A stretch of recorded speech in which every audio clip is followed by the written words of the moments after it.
Need help setting up your HP printer? In the next 2 minutes, I'll show you how to download and install the latest HP printer software for free.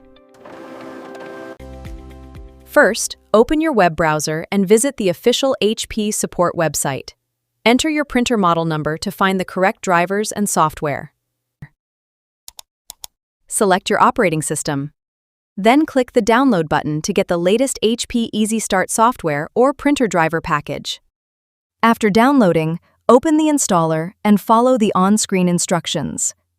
Accept the license agreement and continue through the installation wizard. If you're using a wireless printer, select your Wi-Fi network and enter the password when prompted.